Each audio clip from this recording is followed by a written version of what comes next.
we go into the wild blue yonder, climbing high into the sun. Well, welcome to the Uribe's podcast. How's everyone doing? My name is Lorenzo Uribe. So as you could hear on the podcast and the intro, we did have a little Air Force theme song. Is because of that. We have our Missile Combat Crew Commander, our veteran Missile Combat Crew Commander, Stephanie Thomas. So again, thank you for joining. Stephanie, you want to tell us a little bit about yourself? Yeah, absolutely. Well, first off, Lorenzo, thanks for having me on your podcast. I come from a military background, as Lorenzo previously mentioned. I'm an Air Force veteran. I served about 6 years, did ROTC for a couple of years as well. So anyone in the SoCal area, that's where I went to school. I then served after my commission as a Missile Combat Crew Commander. So I was in charge of, under the orders of the president, shall we key turn? Yeah. That was kind of what I did. Yeah, well, I don't know if you can't share a lot of it, but she definitely held a very important position within the military and very stressful, I'm sure. So Absolutely. Thank you again Yes. for your service. And you did serve our country, and now you are serving our people. Stephanie is serving our community in a different way. Yes, So absolutely. you're now in the financial service industry. I am now in the financial service industry. It's a mission that I've kind of taken. So before I had, a lot of veterans are very service oriented. We want to have a mission. And so when I got out, it was something that I really, really needed. I needed to find my purpose once again. And so what better area than to serve those who have served us? And so I have made it my personal mission to serve the military in their financial needs for them and their families. Awesome. So your niche is military. Absolutely, and law enforcement. Great. Now, did you have a background in the financial world before? I did. So prior to the military, I took on I was in banking for about 8 years, I would say. So since age 15, I started working at the bank. And so through that, I got a little bit, I would say, because compared to how much I've learned now with, helping families in finance, I knew a little bit about money. So that kind of piqued my interest. Sweet, I love it. So one of the many reasons we are hosting Stephanie is because of we recently had a training, our virtual training for our team, and Stephanie dropped so much knowledge and dropped huge bombs, no pun intended, and we thought it was great to share that with our viewers and our listeners. So, Stephanie, you specifically dealt with, some of your topics was the Thrift Savings Plan, TSP, and also the Veterans Group Life Insurance, so the SGLI. And thank you very much for your knowledge. I mean, it was great training, so much that obviously we want to bring it forward. Can you touch more about that, on specifically the TSP? And Absolutely. military? What is that? And why is it made for the military, and are those good perks to have as a military personnel? Okay. Yeah. So first, I'll share my experience. So, as a service member, I did not do my due diligence with learning how the TSP worked, with learning how SGLI worked. And just to kind of backtrack, I know you asked me previously, but the reason why I do this is because I love helping people. And then, of course, it's a great opportunity, especially for me as I was getting out. Yes. Okay. And so the realization hit that I didn't do my due diligence when it came to Thrift Savings Plan while I was in or when I got out. As far as also with the SGLI, the Service Members Group Life Insurance that everyone has while they're active duty, nor the VGLI, which is the Veterans Group Life Insurance, as you transition out of the military. So with that, I saw a huge need, and sort of what we talked about is understanding how it works, how it's taxed, what funds are in the TSP, and then getting really versed on how it works. Okay. And along with that, versed in how it works, do you think it's common for military personnel to actually know their financial options? Or I guess a better question is, do you think it's common that our military personnel do not know their financial options while in service? Absolutely. It's something Why is that, it's something that we get in processed into. So when you get in the military, you get a long checklist of things that you have to, you have to get done. Okay. And so you mark it off. SGLI, TSP is one of those that Okay. you cannot opt out of naturally because of the nature of the job that you're entering military service. So they need to have you insured and make sure that you have a retirement plan. But that's as far as the knowledge goes. Okay. There's nothing else that tells you, in 3 months when you've established your account, make sure you have a beneficiary assigned. Make sure that, I cannot tell you how many TSPs I've reviewed where there is no beneficiary assigned. No way. Actually, that reminds me a little bit about Leo's law enforcement. When we go through the academy, some of the people that are teaching us what to do is our senior staff, right? And our senior staff are not financial advisors. Also, HR are not financial Right. advisors. So they tell us what to get. Like for us, is like a 457B plan, deferred comp. And you mentioned beneficiaries. You're absolutely right. Sometimes Annette and I sit with families that are law enforcement, and we're looking through their packet, and their beneficiaries was like their ex-spouse, right? And we're like, hey, you might want to change this. Yes. They're like, oh, shoot, you're right. Or they're not listed. They didn't include their newborn or their 2-year-old because they forgot. Right. So, yeah, it's very important. So I'm sorry, I digress, but... No, it's important. You hit the nail on the head, because a lot of the in-processing, when we just get getting your medical, making sure you're sound for military duty, they assign you these accounts, but then there's no follow-up. So it's really important. I would say if you're active duty or transitioning into post-military service, definitely sit down with a financial professional to look over any moves that you plan on making or something you may not understand, because a personnelist isn't going to be the right person who can direct you. Got it. Okay. No, thank you for that. Awesome. And so along with that, now can you go into exactly what a TSP is? Yeah, so the thrift savings plan, that's what it is. And so essentially it is money that you're putting away out of your paycheck, and the military matches a certain percentage out of it. Okay, it is allocated into different funds and also different, I would say, strategies. Okay, and you have the option to either put your money in two ways, traditional versus Roth. And I would say, if you had to ask me, what's the biggest mistake that I also see is for military members not understanding how much they're putting in towards their traditional or their Roth. Okay. Okay, just the taxation part of it. Got it. So the taxation of that. Okay. And if you could explain, what is a taxation? I'm assuming, is it similar to like the TSP, is that similar to almost like a 401k or a deferred comp type deal? Yes, it's the military's retirement plan. Great. Okay. So were you ever explained how it's taxed? No, I wasn't. Okay. I would say because I come from a military or from a banking background, that's what I knew the difference between traditional and Roth. But most individuals, that's not something they're not checking their statements periodically to know how much is in what. And I'm wondering, while you're in the military, while you're serving, can you change the allotment for like a Roth or the? Yes. You can? You Okay. can. That's good to know. Now, you mentioned SGLI.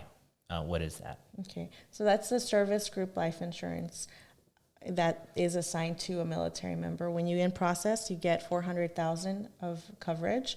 So God forbid something were to happen to you, that is what your family will be given. Okay, and that is the max. So as we know these days, 400,000 isn't that much. Correct. A home, if you're a home buyer, I'm sure your house is worth much more than that. So that is also why it's good to look at private sector options as well, just to make sure you're not underinsured. Okay. Okay. And they pay about, I would say, $24, the military service members. It comes out of their paycheck. Oh, 24 and they pay a month? for that. That's so 24 a month is equivalent to around 400 that they can In death maximum get. benefit. Okay. And And premium. is this? It sounds like a group insurance plan. Yes. And does it expire when they leave the military? Yes. So as soon as you put in that separation paperwork to get out and go on the private side, or separate from the military, that is terminated. You do get 120 days to decide if you want to turn it into a VGLI, which is a Veterans Group Life Insurance. Okay. It's like almost like, I don't want to say a rollover because it's really, is it? It's Or is it just changing pretty much titles. Okay. And then, of course, the premium goes up. Oh, interesting. So how does that, so describe that of a premium going up. So the SGLI, think of it as like a group term insurance that you would get on the civilian side. As soon as you part from that employer, they no longer, you no longer have that benefit. Same thing with the military. The SGLI is no longer available to you once you depart from the military. And now you get the option of turning it into a VGLI. The issue with the VGLI is that it goes up every 5 years, regardless of your health or anything else like that. It's automatically increased. The cap is still 400,000. Okay. So I know the cap is 400,000, but if I heard you correctly, it starts at 100.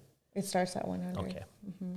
And so you're paying, equivalent what you were paying in the military, $24. Let's say when you're 30, if you get out, you do 20 years in, by the time you're in your 50s, you could be paying up to $200, $300 a month for the same coverage. Wow. So that's one of the biggest cons. Yeah, and most people that get out of the military, if you know the answer, what's the median average age? I would say if you do your 20s, I would say it's not unlikely to see someone retire in their 40s. But median, I really don't know, but I know several of my friends, and we're all veterans now, and we've done anywhere from 6 to 10 years. So I would say in that range. Okay, interesting. So it's almost cheaper to go on the private side. And while you're young and healthy, and the military hasn't beat you up that much. Come out with bones broken and With stuff. broken bones and whatnot. Okay, well, it's good to know. It's good to share with our military personnel that veterans and active. So thank you for sharing that. Now, so Veterans Group Life Insurance is once you part. Once you part from the military. SGLI is while you're in. Okay, good to know. So it's similar to law enforcement as well. That's what I know, right? So it's similar to law enforcement. While you are in the service, you do have group life insurance. That's not what they sold us. That's not how they explained it to us. But when you're a rookie and you're signing papers, you do get group life insurance. So the city offers, or your municipality or your county offers you that insurance. It's minimum and it's really cheap, which is great, right? It's a couple bucks a month. And you are capped at maybe, it depends what you get, 50, 150, or 250. And however, the moment you part from your employer, willingly or unwillingly, so if you get fired and you're on leave, whatnot, you don't get that insurance back, right? So you're not promised that. That's just a perk. So it will behoove you to go on the private sector and get that extra protection for your family. It's because we're talking about life insurance, right? So, yeah. And I will add that another thing, too, that I see is that the service member is insured up to $400,000, but then a lot of times there's no financial assessment done on their family, right? So maybe their wife, regardless if she stays at home with the children while the service member is deployed or whatnot. And I don't want to say just wife. I've said this before too. In the military, I know several individuals, men too, that stay home with the children. So regardless of who's staying home with the children, I see that there's a lack of being just an absence of not having insurance at all for their spouse. Oh, right. So you're saying that the breadwinner of military mindsets, because we're talking about that, the serviceman or servicewoman, they're insured, but their partner is not. Or oftentimes, yes. Okay. And it's not offered to them. They have to go out and seek it. Right. It's not something that you in process. When you join the military and say you're married, you have to have $400,000, and then your spouse also has to have something. It's not anything. That's never required. So that brings me to a question. When it seems like the military obviously has a range of options, a range of assistance and help for our service member and families, which is great. how often does a financial professional, I don't know what their title is, but the financial professional of the military service or meet with our service member? I would say it's almost non-existent. I know that I remember walking into the maybe like career development, and that's where they have all the the business cards of if you want to go back to school or use your GI Bill or sit down with a financial professional or get tuition assistance. I always saw their business cards, but I was never briefed about, oh, there's a financial professional doing a briefing today on how your TSP works. Or if these are things that you have to seek out either through their website or call in. And we're so busy in the military, we don't often, I feel like it's one of those things that you have to be redirected and reminded, right? Just have someone accountable, just like a personal trainer or anything else. I think it's a fault. That is a fault of our, I don't want to say government, because that's putting too much responsibility in our government, specifically a a country as free as us, right? We have the responsibility lies on us. In a way, it was like President John F. Kennedy said, it's not what the country could do for you, it's what you could do for your country, right? Mm-hmm. So it's awesome that they offer all these services, all these tools. However, it does, in society, we as people need to take responsibility to take care of our families. That's the reality. It's not, I know we have Section 8, I know we have other home assistance programs that were really made to help a family get out of a slump during a downtime so we could start working and making that income ourselves for our family and later on bring back to the community.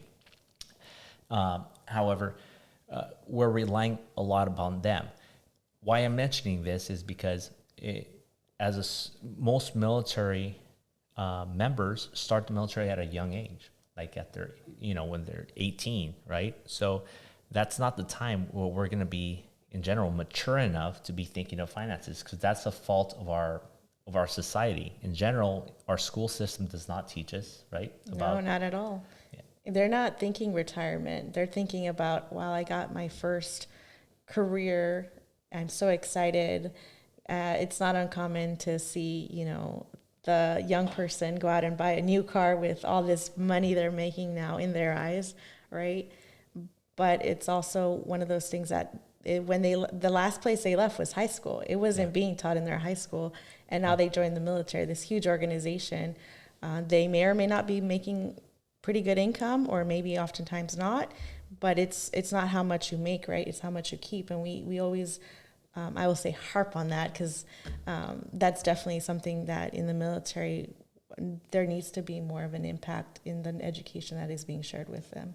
I agree. So if anyone of a leadership role can change this, that's listening to this, you should do it, right? And we'll help out. Like I know, Stephanie, you've also done group meetings where you shared information with women.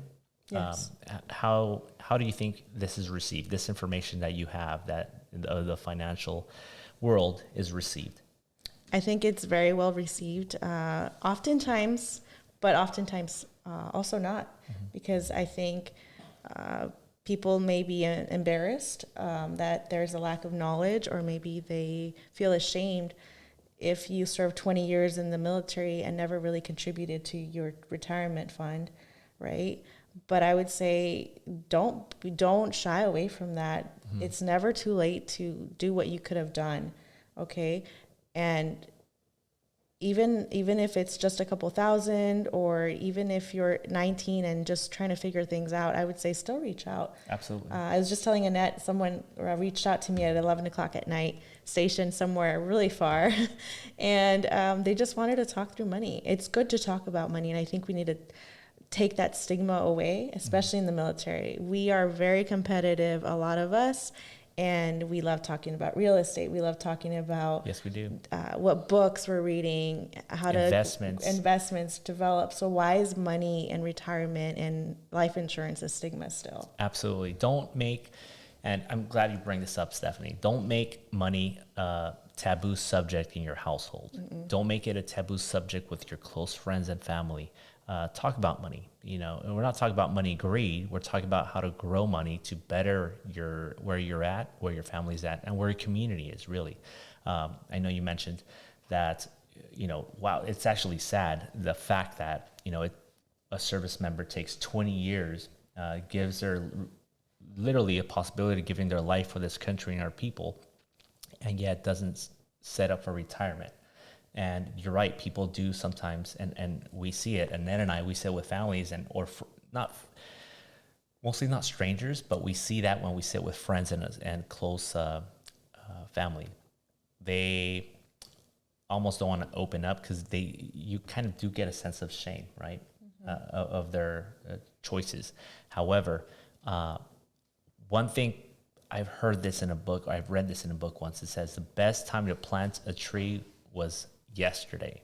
The second best time is today. So if you have not sat down with a financial professional, and if you've not looked over your books, if you don't know what 401k is or 457 or a TSP plan, please reach out. You don't have to reach out to us, but reach out to someone, because you are doing yourself and your family a disservice.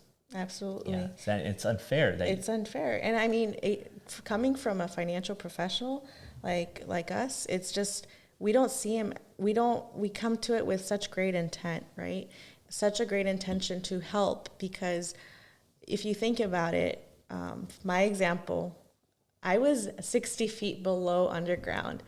I was lucky to just, you know how Pitbull says, any day above ground is a good day. I literally took that to heart, because it was. Okay, I was 60 feet below ground. The only contact I had with the outer world sometimes was through Facebook. She's serving, by the way. Through Facebook, right? Yeah. And so, do you think I had the time, just being on this constant rotation of going out on alert, coming back home, trying to catch up on my sleep, going back out on alert, and that's me not even being deployed overseas, right? So a military member that is constantly moving along with their spouse, their children, have logistics to think about, what house they're going to live in, their new position, their new job. So life gets busy just like anything else, but I would say even in the military, it's even a little bit more stressful. Mm-hmm. So absolutely, you're not going to have the time or make the time. Maybe you do want to set up for retirement, but you need just someone that reels you back in and says, okay, we need to actually sit through and talk through this and your goals and your plans. So absolutely. Wow, 60 feet below ground. How long did it take you to get to your station? We had an elevator, but there is a ladder for emergencies to egress. Yes, and that's not top secret, so I can say that. Wow, this is good stuff. Do you have actually top secret information? My brain does, yes. Oh, that's awesome. A lot of it is being forgotten as we speak. On purpose. Parenthood will do that to you. Wow. Well, thank you again. I know. I don't know what you know but I know that it was really important what you did, and thank you again. I can't say that enough. And thank you to the military servicemen and servicewomen that are listening to this. Our company and our office is really fond of that. Again, our niche is military and law enforcement.